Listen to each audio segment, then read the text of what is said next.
But what about the future? What does the past actually tell us about future progress? Yeah.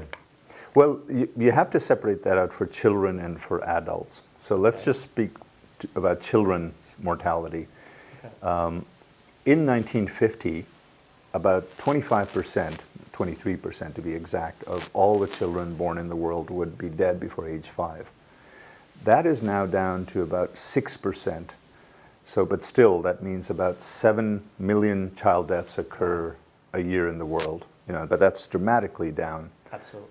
Now, one way to look at that is if the world's children today had the same survival as children in Canada in 1900, which is just about 100 years ago, Okay. we wouldn't have 7 million child deaths, we'd have 30 million.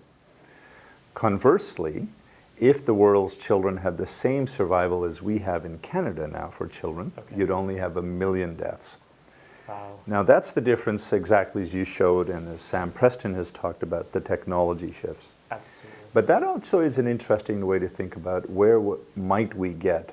As you well know, the United Nations and others are developing what happens after the 2015 Millennium Development Goals, one of which was to reduce child mortality. By 2/3. And what is, by 2/3 from 1990 levels. So what is now being discussed is by 2030, can we get to something like 1 million child deaths? I think we can for a couple of reasons. One, and most important, is there's political attention to trying to get there.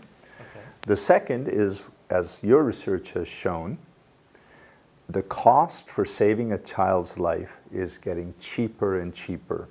That technology is behaving a lot like, as you outlined, cell phones or computing. Cheaper, faster, better. And it's appropriate, I think, that Bill Gates, when he went on 60 Minutes, said, I want to be in a world where we only have 1 million child deaths.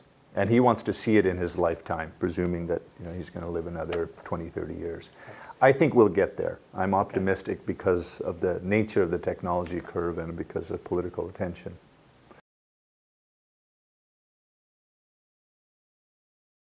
Well, let me ask you then, what do you think is needed to get adult survival in low middle-income countries to be cheaper, faster, better, like we've got now for kids?